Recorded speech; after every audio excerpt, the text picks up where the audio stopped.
Welcome to Fluent and Clear English, where fluency meets clarity. Today's episode explores a phenomenon that affects almost every ambitious person: procrastination. Although often mistaken for laziness or a lack of discipline, procrastination is, in reality, a complex psychological response shaped by emotion, cognition, and the brain's natural preference for immediate comfort over long-term progress. Procrastination does not occur because people are incapable of working. Rather, it emerges when the mind perceives a task as overwhelming, emotionally uncomfortable, or uncertain in outcome. When the brain senses even a mild threat of stress, failure, or excessive effort, it instinctively redirects attention toward activities that offer quick satisfaction, such as checking a phone, browsing social media, or performing trivial tasks that provide an illusion of productivity. This behavior is not a sign of weakness. It is a survival instinct. Your brain is designed to avoid discomfort, even if that discomfort is simply the effort required to begin something meaningful. Within each of us, there exist two competing mental systems: the present-focused self, which seeks immediate gratification, and the future-focused self, which prioritizes long-term goals. These two selves are engaged in a constant negotiation. The present-focused self values pleasure, relaxation, and certainty, while the future-focused self values achievement, growth, and delayed reward. Procrastination happens when the present-focused self momentarily dominates the decision-making process. Even when we consciously desire progress, this impulsive part of the mind convinces us that postponing a task, just for a moment, is harmless. That moment, of course, often extends far longer than we intend. The most difficult stage of any task is not the middle and certainly not the end. It is the moment before we begin. Before taking action, we tend to imagine the entire task as a single, heavy, indivisible block. This mental exaggeration creates resistance, which then grows into avoidance.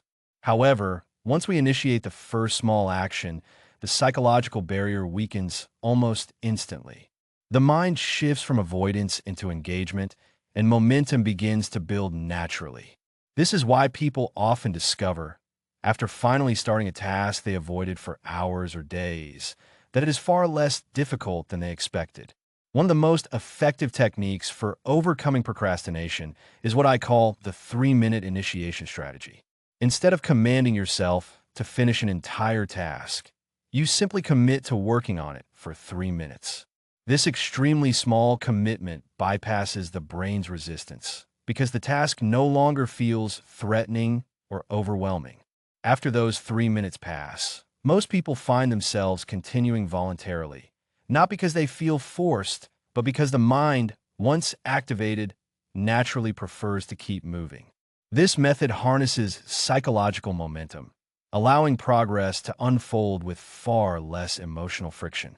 Procrastination is intensified by what I refer to as frictionless distractions, activities that require almost no effort to access. Your phone, for example, is a perfectly engineered distraction machine. It is silent, immediate, and endlessly stimulating. A simple yet powerful solution is to create deliberate distance between yourself and these distractions. Place your phone in another room. Disable notifications. Close unnecessary tabs. When distractions become inconvenient to reach, the brain naturally shifts toward the task in front of you because it becomes the easier option. Humans are deeply motivated by reward, even small ones.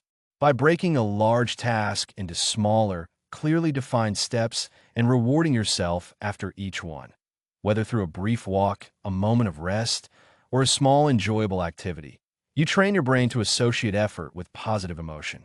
Over time, this conditioning strengthens your ability to begin tasks without hesitation and sustain deep focus for longer periods. There's a well-known story about a writer who struggled for years with chronic procrastination. Instead of forcing himself to write entire chapters, he adopted a single rule. He would write one sentence each day. No more, no less.